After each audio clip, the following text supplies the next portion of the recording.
Bog svima i dobrodošli još jednom na moj kanal DP Sara, na kojem sam danas pripremila video o tome kako ja popunjavam svoje obrve. Dakle, one su glavni lik ovog videa, ovog tutoriala, pa ih malo pogledajte, zato jer ću vam pokazati upravo kako sam postigla ovaj look. Mislim da su poprilično jednake, ne mogu postići da su još sličnije, zato što su stvarno poprilično različite. Ovo zapravo nije preteško, ali prvenstveno se radi o proizvodima koje možete koristiti kako biste produžili trajanje vaših nacrtanih obrva, vodootpornost i jednostavno taj jači izgled.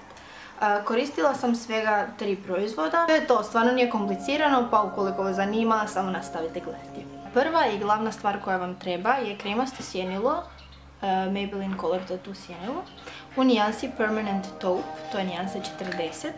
I to je zapravo jedna nijansa od tih proizvoda, odnosno od tih kremastih sjenila koja se može koristiti za ispunjavanje, odnosno popunjavanje obrva.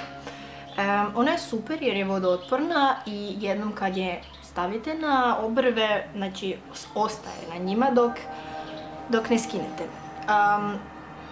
Koristit ću i kistić od Essence. Ovo je najbolji kistić za popunjavanje obrva, bar što se tiče mene, zato što je rijedak i možete biti jako precizni s njim. Sad prvo ćemo popunjavati ovu lijevu obrvu i kod mene na lijevoj obrvi postoji 3 stvari koje ja radim. To je podebljavanje ovog tu srednjeg dijela, malo stavljanja proizvoda na rep i podebljavanje ovog dijela ovdje i to na ovom donjem dijelu, zato što ukoliko možete vidjeti ova počinje dosta niže od ove obrve, tako da moramo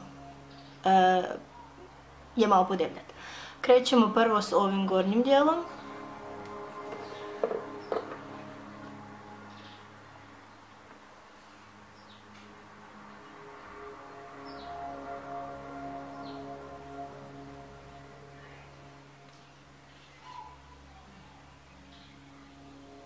I idemo malo dolje kod repa. Znači rep bi vam trebao završavati otprilike ovdje.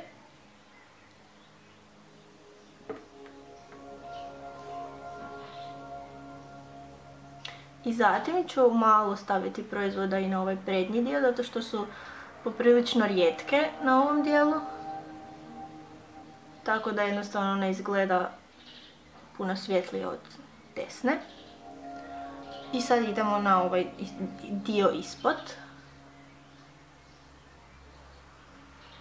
Ovo je kod mene ključan dio. Naravno ne znači da će biti kod vas. Ono što biste trebali kod svojih obrva je jednostavno prvo dobro ih promotriti i onda vidjeti što napraviti s njim. Odnosno koji dijelovi su vam ključni za popravljanje. Kod mene je to ovaj dio.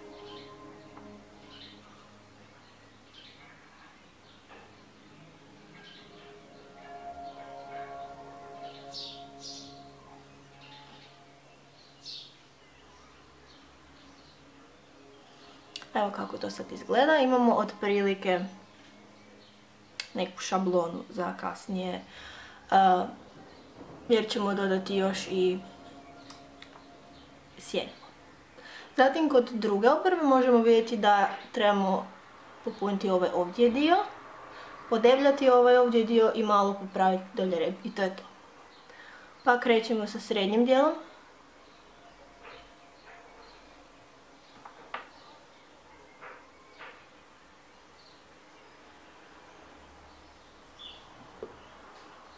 Idemo na rep i još ćemo cijelu gornju crtu popraviti.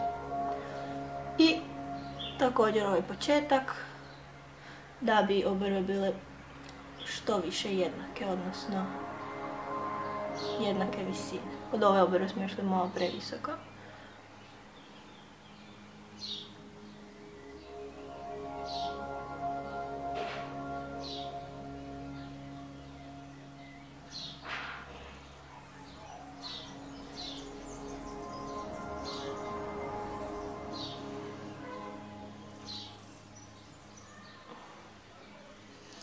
I sada,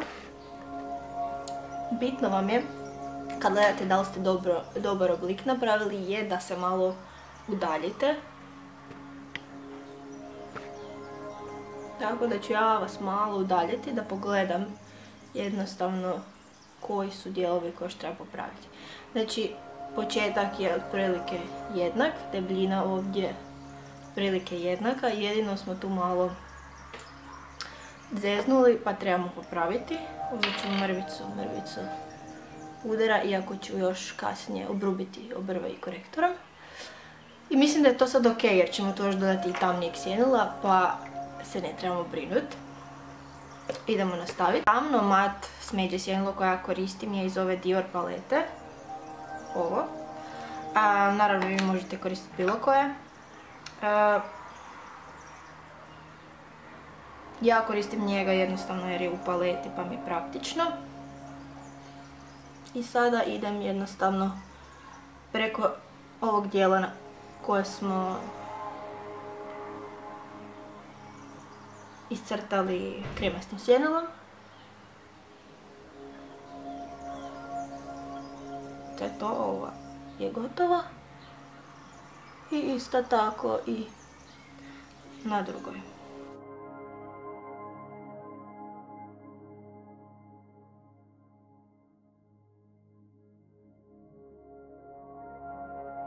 Malo udaljiti pa da vidimo.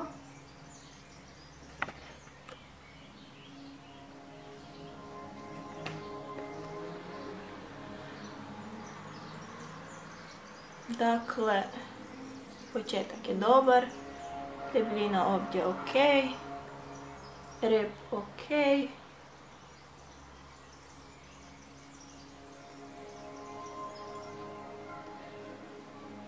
Možda ćemo još malo podebljati ovu mrvicu.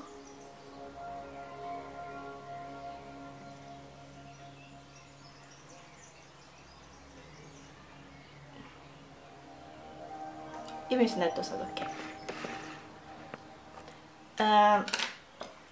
Još jedna stvar, odnosno jedna napomena, ako su vam obrve dosta spuštene, odnosno ako vam se događa ovo, uzmite malo spreja za kosu i stavite ga na prst.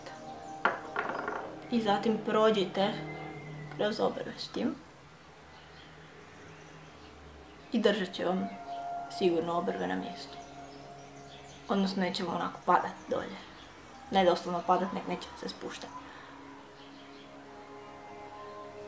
Tako, i zadnji korak je korektor. Koristit ću ovaj Inglot korektor. I stavit ću ga malo ovako na kožu.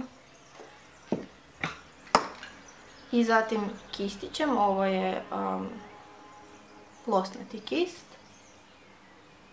Idem ispod obrva koje smo nacrtali te iznad, kako bismo jednostavno učinili da izgledaju još onako oštrije.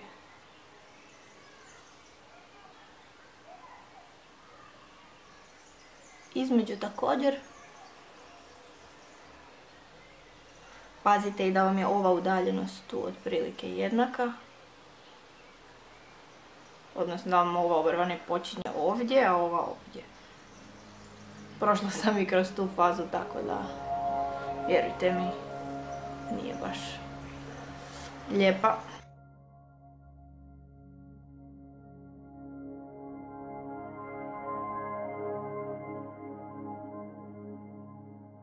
Kako mi se čini, to je sada to.